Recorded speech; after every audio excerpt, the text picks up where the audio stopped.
नमस्कार, आप देख रहे हैं प्राइम टीवी और मैं हूं आपके साथ अनन्या मिश्रा। स्वागत है आपका राष्ट्रपथ में।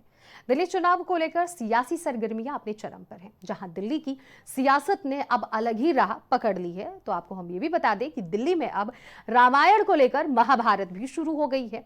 दरअसल बीते दिन अरविंद केजरीवाल ने रामायण की कहानी सुनाते हुए ये कह दिया था कि रावण सीता का हरण करने के लिए हिरण बनकर आया था, जिसके बाद बीजेपी इस मुद्दे को लपक ली और इससे बड़ा मुद्दा भी बना दिया है।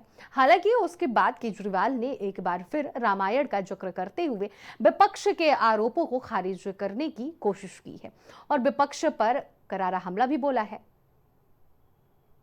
तो आपको बताते चले कि जिस तरह से अब दिल्ली में जो विधानसभा चुनाव होने वाले हैं, उसके पहले सरगर्मियां इस कदर बढ़ गई हैं कि अब फिर से धार्मिक और पौराणिक चीजों को लेकर भी सियासत शुरू हो गई है। अब रामायण को लेकर जिस तरह से अरविंद केजरीवाल ने जो बयान दिए हैं, रावण हिरण बनकर आया था, अब उस पर लेकर बीजेपी फिर से विवाद शुरू कर दी है। अब अपने आरोप तरह तरह के अरविंद केजरीवाल पर लगा रही है,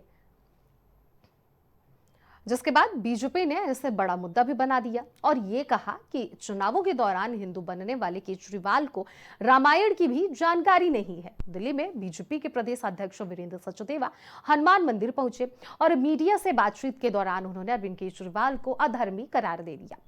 आगे उन्होंने ये भी कहा कि जहां तक सोने के हिरण की है बात, तो वहीं अभी भी अरविंद केजरीवाल सोने के मोह से बाहर नहीं आ रहे हैं।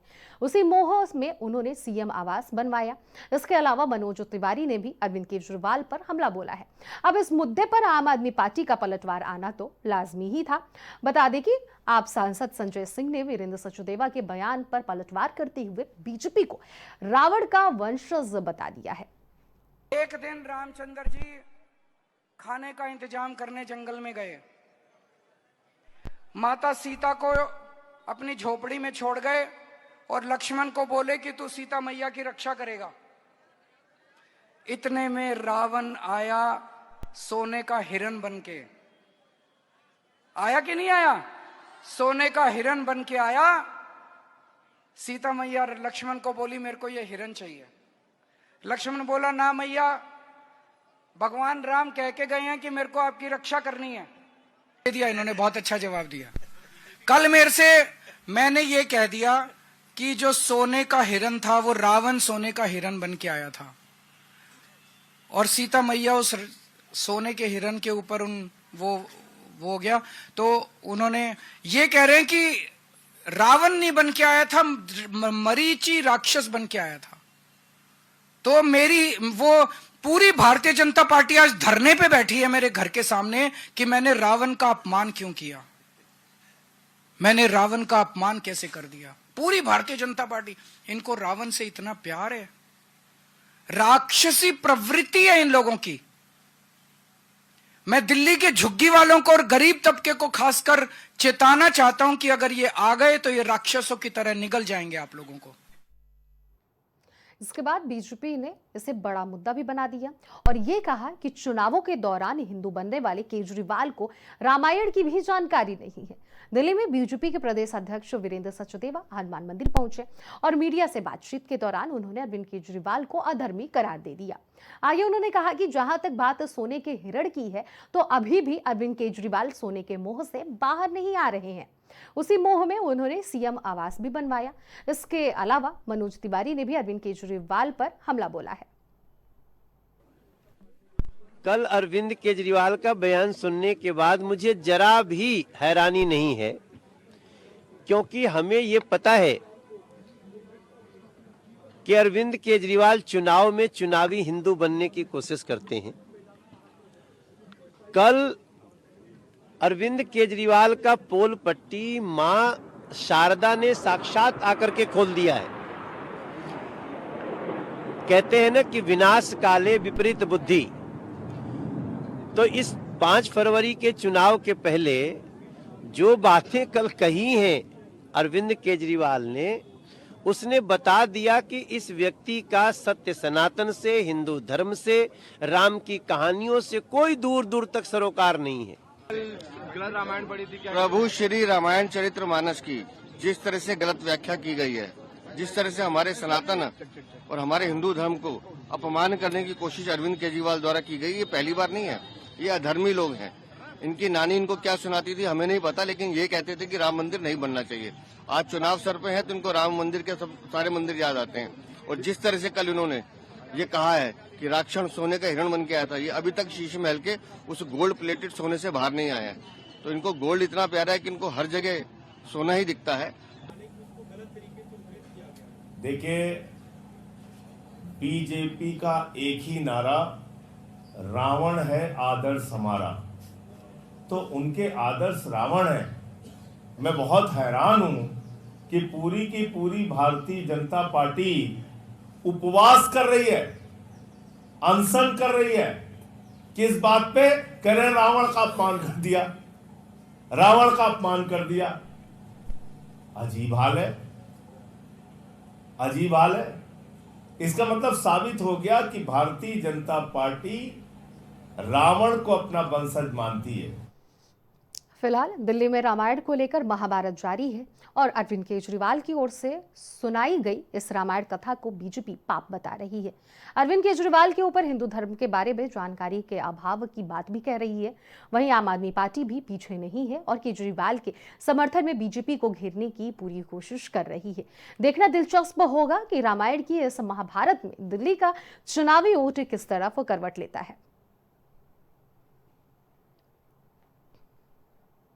दिल्ली में सबसे ज्यादा चर्चित सीट कालकाजी पर भी घमासान जारी है। रमेश बिधूड़ी और आतिशी की लड़ाई वाली ये सीट दिल्ली की हॉट सीट में से एक है। अब इस सीट पर बीजेपी पर गुंडागर्दी का आरोप लगाते हुए आतिशी ने चुनाव आयोग को पत्र लिखा है। उन्होंने कहा कि बीजेपी को कालकाजी सीट पर हार साफ दिख रही है, इसीलिए वो लोग गुंडागर्दी पर उतर आए हैं। तो आपको बता दें कि जो कालकाजी सीट है दिल्ली के विधानसभा में जो चुनाव होने वाला है वो हॉट सीट बन गई है और सबसे ज्यादा चर्चित सीट भी बन गई है। चर्चा के पीछे की सबसे बड़ी वजह यह है कि विदुड़ी और आतिशी में जो जंग छिड़ा हुआ है, जिस तरह से विदुड़ी एक बार तो आतिशी पर सवाल खड़े करते हैं, उनके पिता से लिए उनकी हर एक कार्य पर वो सवाल खड़े करते हैं, तो वह आतिशी ये कहती हैं कि बीजेपी गुंडागर्दी वाली पार्टी है। अब ये देखना भी काफी ज्यादा दिलचस्प हो गया है कि कालकाजी से आखिर विदुड़ी जीतते हैं भारतीय जनता पार्टी की तरफ से या फिर आम आदमी पार्टी जो मौजूदा सरकार है दिल्ली में वहां से आतिशी जीत हासिल करती हैं या फिर नहीं कर पाती हैं। ये देखना काफी ज्यादा दिलचस्प होगा। बीजेपी पर हिंसा करने के आरोप लगे हैं और आप नेताओं को धमकाने के भी आरोप लगे हैं, ऐसा आतिशी के पत्र में लिखा गया है। कालकाजी सीट पर बीजेपी पर हिंसा करने के भी आरोप लगाए गए हैं और तमाम आप नेताओं को धमकाने के भी आरोप लगे हुए हैं, ऐसा आतिशी ने जो पत्र लिखा है उसमें साफ तौर पे लिखा हुआ है। दिल्ली चुनाव को लेकर बीजेपी ने अपना दूसरा संकल्प पत्र भी जारी कर दिया है। इस संकल्प पत्र में बीजेपी ने कई बड़ी योजनाओं का ऐलान भी किया है। बता दें कि बीजेपी के इस संकल्प पत्र में एस्पिरेंट्स और छात्रों के लिए बड़ी योजनाएं शामिल हैं। इसके अलावा बीजेपी ने अपनी सरकार बनने पर अनुसूचित जाति के लिए कल्याण बोर्ड गठित करने का भी वादा किया है। बीजेपी का संकल्प पत्र पार्ट 2 भाजपा सांसद अनुराग ठाकुर ने जारी किया है और भाजपा सरकार पर दिल्ली को और बेहतर बनाने का वादा भी किया है। भाजपा के इस संकल्प पत्र को केजरीवाल ने दिल्ली को बर्बाद करने वाला बताया है। अब हमारी कल्पना यह है कि दिल्ली में सरकारी शिक्षण संस्थानों में जो जरूरतमंद छात्र हैं उनको पीजी से लेकर केजी से लेकर पीजी तक की मुफ्त शिक्षा देंगे। केजी से पीजी तक मुफ्त शिक्षा मिलेगी दिल्ली के जरूरतमंद छात्रों को सरकारी शैक्षिक संस्थानों में। जी हां, आपने ठीक सुना, केजी से पीजी तक मुफ्त शिक्षा प्रदान करेंगे जरूरतमंद छात्रों को सरकारी शैक्षिक संस्थानों में। और आज का इनका ये संकल्प पत्र है। इस संकल्प पत्र में ये लिख रहे हैं कि दिल्ली के स्कूलों में मिलने वाली फ्री शिक्षा को बंद कर दिया जाएगा। इसमें लिखा है सरकारी शिक्षण संस्थाओं में दिल्ली के जरूरतमंद छात्रों को मुफ्त शिक्षा दी जाएगी। स्कूलों में तो सबको मुफ्त शिक्षा मिल रही है, जरूरतमंदों को थोड़ी मिल रही है, सबको ही मिल रही है।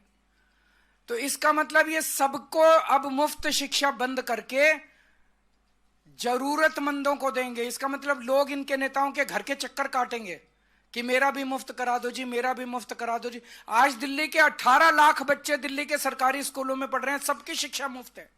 आज इन्होंने घोषणा कर दी कि दिल्ली में मुफ्त शिक्षा बंद कर दी जाएगी। परसों इन्होंने घोषणा की थी दिल्ली में मुफ्त इलाज बंद कर दिया जाएगा। मैं दिल्ली के लोगों को चेतावनी देना चाहता हूं, ये बहुत खतरनाक पार्टी है। गलती से भी इनको वो मत दे देना, आपके घर का बजट ऐसा गड़बड़ाएगा कि आप दिल्ली में रहने लायक नहीं बचोगे। एस्पिरेंट्स को मिलेगी 15,000 रुपए, तो वहीं दलित छात्रों को मिलेगी स्टाइपेंड। केजी से पीजी तक की फ्री शिक्षा मिलेगी, ऐसा बीजेपी के संकल्प पत्र पार्ट 2 में लिखा हुआ है। यातायात समस्या का भी होगा समाधान। बीजेपी ये भी कह रही है कि दिल्ली के यातायात का जो समस्या है वो भी समाधान होगा, तो भ्रष्टाचार के खिलाफ भी कार्रवाई करेगी। अनुसूचित जाति के लिए कल्याण बोर्ड भी बनाए जाएंगे। एस्पिरेंट्स को मिलेगी 15,000 रुपए, दलित छात्रों को मिलेगी स्टाइपेंड। तो इस तरह से बीजेपी पार्टी छात्रों को लेकर तरह तरह की स्कीम निकाल रही है। और एक तरफ केजरीवाल यातायात समस्या को लेकर भी बीजेपी ने किया है। ठीक है, तो इससे कुछ दिन पहले बीजेपी ने अपने संकल्प पत्र का पार्ट 1 भी जारी किया था, जिसे बीजेपी अध्यक्ष जेपी नड्डा ने पेश किया था। उसमें भी बीजेपी ने कई बड़ी योजनाओं का ऐलान किया था। ठीक है, महिलाओं के लिए फ्री बस यात्रा पार्ट 1 जो पत्र था उसमें निकला गया था बीजेपी की तरफ से। वहीं गर्भवती महिलाओं को 21,000 रुपए दिए जाएंगे अगर बीजेपी की सरकार केंद्र में बनती है तो। होली दिवाली पर एक फ्री सिलेंडर भी दी जाएगी दिल्ली वासियों को, ऐसा बीजेपी की तरफ से ऐलान किया गया था। महिला सम्मान राशि 2500 रुपए दिए जाएंगे। संकल्प पत्र बीजेपी पार्ट 1 में ये सारी चीजें थी। गरीब बहनों को सिलेंडर पर 500 रुपए की सब्सिडी भी दी जाएगी बीजेपी की तरफ से अगर सरकार बन जाती है तो। मातृ सुरक्षा वंदना को और ताकत देने के लिए 6 पोषण किट भी दिए जाएंगे। आयुष्मान भारत योजना को दिल्ली में लागू करेगी बीजेपी सरकार। तो इस तरह से बीजेपी की अगर सरकार बन जाती है तो अटल कैंटीन योजना को भी लॉन्च करेगी। ये सारी चीजें बीजेपी के पार्ट 1 पत्र में थी। झुग्गी झोपड़ी वालों को 5 रुपए में भरपेट खाना भी बीजेपी सरकार देगी। वरिष्ठ नागरिकों को 3,000 रुपए तक की पेंशन भी दी जाएगी। भारतीय जनता पार्टी की सरकार अगर केंद्र में बन जाती है तो महिलाओं के लिए फ्री बस यात्रा दी जाएगी। फिलहाल देखने वाली बात होगी कि इन लोक लुभावनी योजनाओं का जनता पर कितना असर देखने को मिलने वाला है और आने वाले चुनाव में जनता किसका रुख करने वाली है।